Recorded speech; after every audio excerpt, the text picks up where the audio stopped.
Hi, welcome to my channel. Now, what I wanted to do was try and explain why I'm making these videos, what the purposes of the channel, and then basically tell you what's going to happen as we progress over the next few months or years or however long it'll take. So, as we know, COP27 has just finished. Climate change is a major issue in the world, and we want to some of us might want to make the world better. And so I'm trying to promote a more sustainable lifestyle by ditching my car. So most of my journeys are done by bicycle. I cycle everywhere to work, which is 30 kilometers away to work and then back. So it's 60 kilometers a day. And I do this journey every day. So I want to show you that it's possible to do this even in the worst months of the year, and how you can do this, right? So I'll bring out a video on the ways that I make it a bit easier for myself.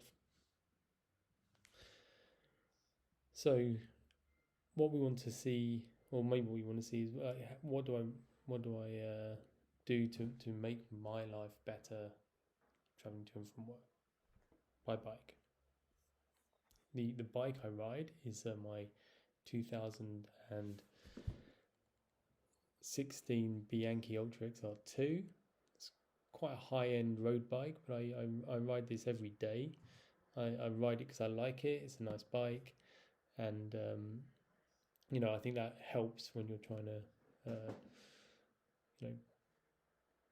ride every single day on it.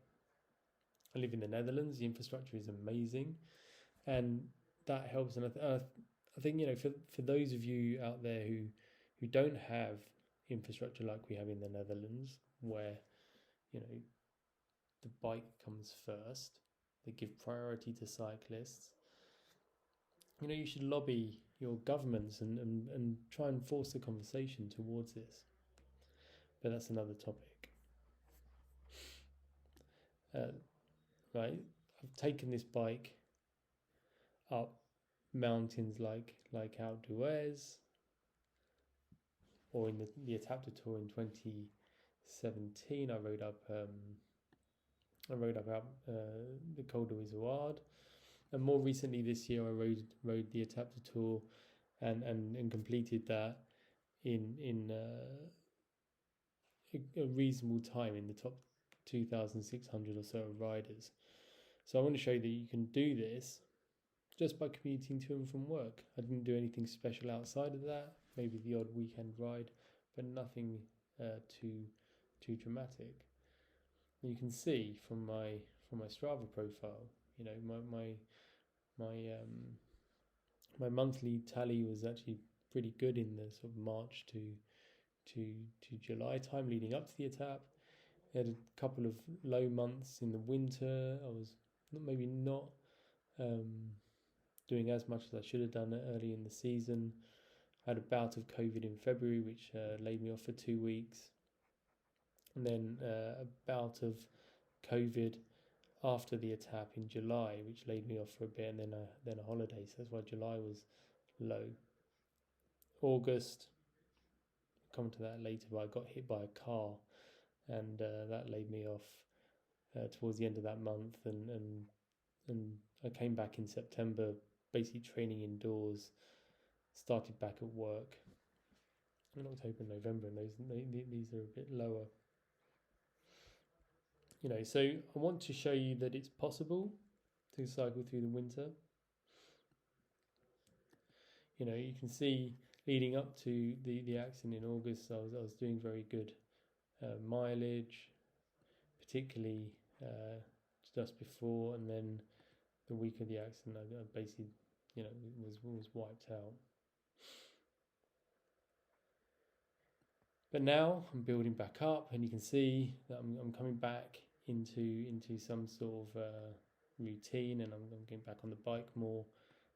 outside. First ride outside, I documented it earlier, and you can see that video. Before I was a bit nervous, but now things are moving a bit more smoothly.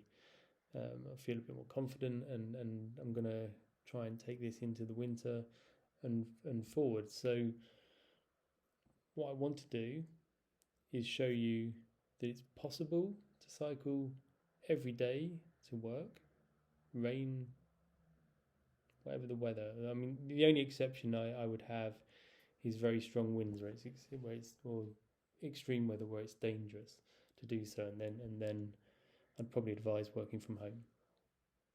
But other than that, I would say you can do this, right? We're not made of sugar. We don't melt in water. You know, a little bit of discomfort going. You know, when you get to work, organization, and you can do this. And this is what I want to promote, and I'll show you. I'll do a video on my kit that I specifically use, especially in the winter. So my winter kit, I've got some nice pieces of kit which I think everyone should have, and I'll do some more blogs. I think weekly vlogs of how my weekly commute is going. So if you like the content, please subscribe, and hopefully I'll see you again soon. Thank you very much.